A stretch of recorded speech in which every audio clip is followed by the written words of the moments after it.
Hey everybody, tonight I'm going to be showing you how to make star trails using a D3200 and just the standard 18 to 55 kit lens.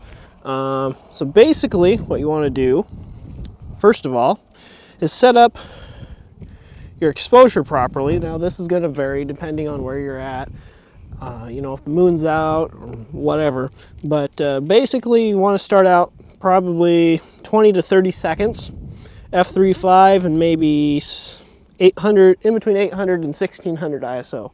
You may need more than that, you may need less. Just depends on what the exposure needs to be. The next thing you want to do is, let's see, if you don't have a shutter release or anything, what you need to do is wrap a rubber band around your camera and put an eraser or something so the rubber band will push on the eraser and push the shutter release down. And then you want to switch your camera to continuous release, and basically that will make it automatically take another picture every time it gets done taking a picture. If you do have one of these Nikon shutter releases or another brand with the hold feature, basically you press the shutter release down and forward and it'll hold it, so it'll do the same thing. Or if you have one of these interval timers, basically this plugs in, it's just shutter release as well, but it also has an interval timer, so you can program it to command the camera when it needs to take pictures. So that's pretty much it for the D3200. Other cameras that are a little more expensive sometimes have the interval timer built in, like my D610, which is actually recording this video right now. That actually has a built-in interval timer. I believe the Nikon D5300 and better has the interval timer built in now. So it's cloudy tonight, so we can't take any pictures, but I do have some pictures already taken. So we'll head on over to Photoshop and do the star trails. You can also do this in Star Trails EXE if you have Windows operating system. What doesn't work on Mac that I'm aware of. So thanks for watching. We'll head on over to Photoshop. Alright, now in Photoshop, I gotta bring in the pictures and load them all into a stack over here in the layers. So I'm gonna go to File, Scripts, and Load Files into Stack. I'm gonna browse for my pictures. I'll select some of my most recent ones. These were actually taken with my D610, but the D3200 will do just as good a job. You get a little bit more noise. The D610 is full frame, so it does a little better with the noise. And that's also why the black ring is around it, because I'm using the 18 to 55 kit lens on a Nikon D610, which is full frame and has 1.5 times wider viewing area. So all these pictures are loading in.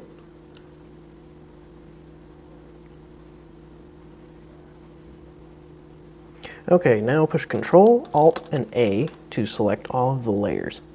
And switch the blend mode to lighten. Basically, this will let all the light parts of the image show through the dark parts. Alright, now go ahead and flatten the image by pushing Control, Shift, and E. And that will give you the merged down final product. See all the star trails in there. And I'll show you, this is pretty clean, if it'll zoom in for me. As you can see, it's pretty clean. ISO 1250, like I said, 20 seconds, and f3.5 for the settings.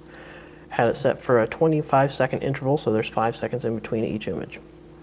Alright, now let's go over to the Star Trails application, which is for Windows.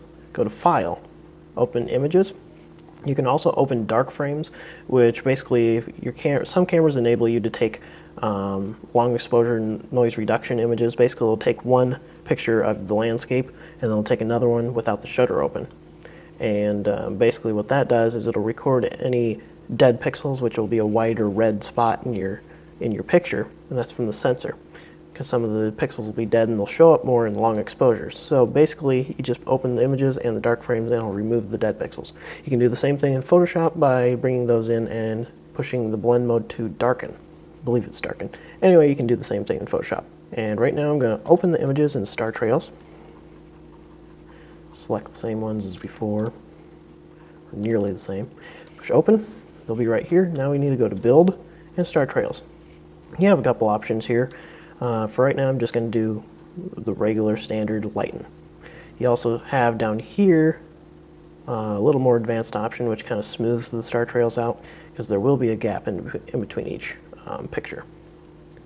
You also have this falling stars option, which basically just makes them fade out so it looks more like a shooting star. I'm not going to do that right now because I don't have enough pictures selected to make it look good. Just push OK and it'll load them in. See them starting to stretch out as it's loading them in.